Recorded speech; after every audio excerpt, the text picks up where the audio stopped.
இனியவை இன்று நேயர்களுக்கு அன்பான காலை வணக்கம். நான் ஸ்ரீவர்மா மருத்துவமனையிலிருந்து மருத்துவர் ஜெயருப்பா. இந்த நாள் இனிய நாளாக அமைய என்னுடைய மனமார்ந்த வாழ்த்துக்களும் பிரார்த்தனைகளும்.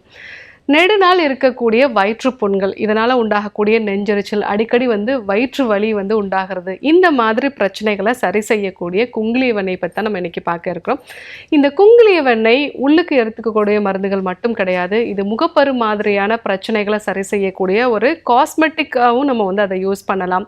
முகத்தில் உண்டாகக்கூடிய கரும்புள்ளி, அதே மாதிரி உடலில் உண்டாகக்கூடிய அதிகப்படியான வெப்பம், பெண்களுக்கு உண்டாகக்கூடிய வெள்ளைப்படுதல், அடிக்கடி நீர்க்கடுப்பு மாதிரியான பிரச்சனை, யூரினரி ட்ராக் இன்ஃபெக்ஷன் சொல்லுவோம். ஸோ இந்த மாதிரி பிரச்சனைகளையும் இந்த குங்குலிய வெண்ணெயை நம்ம உள்ளுக்கு எடுத்துக்கிறதன் மூலமாகவும் சரி பண்ணலாம். எக்ஸ்டர்னலாக அப்ளை பண்ணுறதன் மூலமாகவும் பருக்களையும் நம்ம சரி செஞ்சுக்கலாம். ஸோ இந்த குங்குலிய வெண்ணெய் எப்படி தயாரிக்கணும் அப்படின்னா, ஒரு 100 கிராம் அளவுக்கு வெள்ளை குங்குலியம் எடுத்துக்கணும். இது யூஸ்வலாக நாட்டு மருந்து கடைகளில் கிடைக்கும்.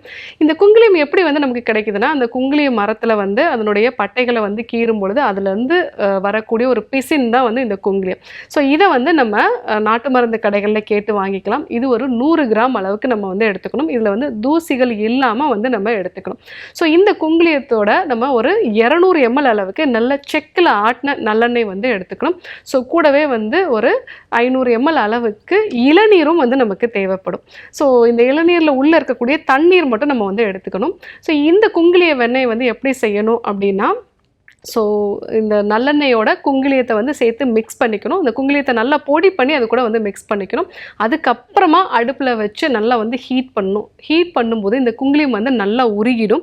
ஸோ உருகி நல்லெண்ணெயோட நல்லா மிக்ஸ் ஆகிடும். அந்த மாதிரி மிக்ஸ் பண்ண பிறகு சூடோடு இருக்கும் பொழுதே நம்ம அந்த இளநீரை இளநீரில் தண்ணி இருக்கு இல்லைங்களா, அந்த தண்ணீரில் இதை போட்டுடணும். ஸோ இதை நல்லா நம்ம ஒரு பீட்டரை வச்சு நம்ம பீட் பண்ணும் பொழுது அது ஒரு பட்டர் மாதிரி வரும். ஸோ எப்படி பசு நெய் வருதோ அதே மாதிரி நல்லா இது திரண்டு வரும். ஸோ அந்த மாதிரி வரும் பொழுது அதை நம்ம எடுத்து ஒரு தண்ணீர் இருக்கக்கூடிய பாத்திரத்தில் வச்சு ஃப்ரிட்ஜில் வச்சுக்கலாம். ஸோ ஃப்ரிட்ஜில் வச்சு யூஸ் பண்ணும்போது 1 மாதம் வரைக்கும் நம்ம யூஸ் பண்ணலாம்.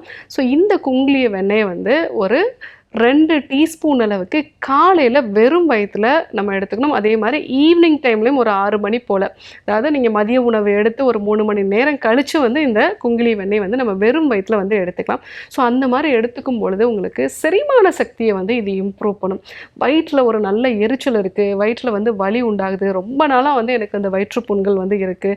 ஸோ இந்த மாதிரி பிரச்சனை இருக்கிறவங்க ரெகுலராக நம்ம ஒரு 48 டேஸ் இந்த குங்குலிய வெண்ணெய் எடுத்துக்கும் பொழுது இந்த வயிற்றில் இருக்கக்கூடிய புண்கள் முழுவதுமாக சரியாகிறத நம்ம பார்க்கலாம். ஏன்னா இந்த குங்குலிய வெண்ணெய் இன்னும் சில கோயில்களில் இதை ஒரு பிரசாதமாகவே கொடுக்குறாங்க. சித்த மருத்துவத்தில் இதை முக்கியமாக வயிற்றில் இருக்கக்கூடிய புண்கள், உடம்புல உண்டாகக்கூடிய எரிச்சல், பித்தம் அதிகரித்த ஒரு நிலை எல்லாத்துக்குமே இந்த குங்குலிய வெண்ணெயை கொடுப்பாங்க.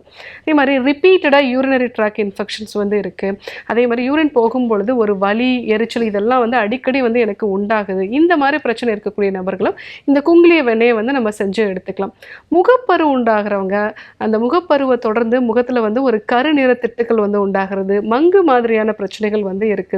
சிலருக்கு என்ன காரணமே தெரியாமல் முகத்தில் அங்கங்கே கருநிற திட்டுக்கள் இருக்கும். ஸோ அந்த மாதிரி இருக்கிறவங்களும் இந்த குங்குலிய வெண்ணெயை எக்ஸ்டர்னலாக நம்ம அப்ளை பண்ணி நல்லா ஒரு மசாஜ் மாதிரி நம்ம பண்ணலாம். ஸோ அந்த மாதிரி பண்ணிவிட்டு நீங்கள் திரிஃபலா சேர்ந்த தண்ணியை வச்சு முகத்தை நல்லா வாஷ் பண்ணணும். ஸோ அந்த மாதிரி பண்ணீங்க அப்படின்னா முகத்தில் உண்டாகக்கூடிய இந்த கருநிற திட்டுக்கள் எல்லாமே குறைய ஆரம்பிக்கும். ஸோ சிலர் பார்த்திங்கன்னா உடம்பு ரொம்ப ஹீட்டாக இருக்குது, இந்த ஹீட்டு அதிகமாகிறதுனால கண்ணெரிச்சல் உண்டாகுது. ஸோ உடம்புல எப்போவுமே ஒரு ஹீட் பரவிக்கிட்டே இருக்கிற மாதிரி இருக்குது. அந்த மாதிரி பிரச்சனை இருக்கிறவங்களும் இந்த குங்குலிய வெண்ணெயை உள்ளுக்கு நம்ம எடுத்துக்கலாம். ஸோ இதே மாதிரி காலையில் ஈவினிங் வெறும் வயிற்றில் நம்ம இந்த குங்குலிய வெண்ணெயை எடுத்துக்கிறது நல்லது.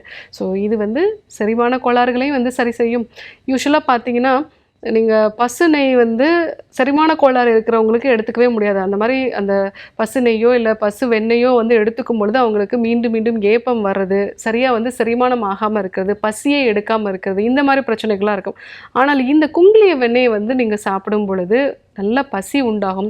அதே மாதிரி செரிமானமும் ஆரோக்கியமாக இருக்கும். வயிற்றில் உண்டாகக்கூடிய புண்களையும் இது சரி செய்யும். ஸோ இந்த குங்குலிய வெண்ணெயை நீங்கள் வீட்டில் இருந்தபடியே செஞ்சு நீங்கள் பயன்படுத்தலாம். அதை இன்டர்னலாகவும் பயன்படுத்தலாம், எக்ஸ்டர்னலாகவும் நீங்கள் பயன்படுத்தலாம். ஸோ இதை நீங்கள் எடுத்த பிறகு காலை நேரத்தில் நீங்கள் இதை எடுக்கிறீங்க அப்படின்னா அதுக்கப்புறமா ஒரு அரை மணி நேரம் கழித்து காலை உணவோ இல்லை இரவு உணவோ எடுத்துக்கிறது நல்லது. ஸோ அப்போ தான் இது குடலில் இருக்கக்கூடிய அந்த புண்கள் எல்லாமே நல்லா ஆற்றும். ஸோ இந்த குங்குலிய வெண்ணெய் அப்படிங்கிறது ரொம்ப ஈஸியாக ஈஸியாக ப்ரிப்பேர் பண்ணக்கூடியதான். இல்லை என்னால் இதெல்லாம் ப்ரிப்பேர் பண்ண முடியல அப்படின்னா நாட்டு மருந்து கடைகளில் வந்து கிடைக்கும். ஸோ இதை நீங்கள் ஒரு தண்ணி இருக்கக்கூடிய பாத்திரத்தில் வச்சு நீங்கள் வந்து யூஸ் பண்ணணும். ஃப்ரிட்ஜில் வச்சு யூஸ் பண்ணிங்கன்னா 1 மாதம் வரைக்குமே வந்து நீங்கள் யூஸ் பண்ணலாம். ஸோ அந்த மாதிரி யூஸ் பண்ணும்போது உடம்புல ஹீட் அதிகமாகிறதுனால வரக்கூடிய எல்லா விதமான பிரச்சனைகளையுமே வந்து இது சரி செய்யும். ஸோ இன்றைக்கு இந்த செரிமான கோளாறுகளை வந்து சரி செய்யக்கூடிய குங்கிலிய வெண்ணெய் இதை எப்படி தயாரிக்கிறது அப்படிங்கிறதே நம்ம பார்த்தோம். எந்த மாதிரியான பிரச்சனைகளுக்கெல்லாம் வந்து இதை நம்ம பயன்படுத்தலாம், எப்படி வந்து நம்ம இன்டர்னலாக பயன்படுத்துறது, எக்ஸ்டர்னலாக வந்து நம்ம எப்படி பயன்படுத்தலாம், இந்த மாதிரி விஷயங்களையும் நம்ம வந்து பார்த்தோம். இதே போன்று ஒரு நல்ல தகவலோடு உங்களை சந்திக்கிறோம். நன்றி, வணக்கம்.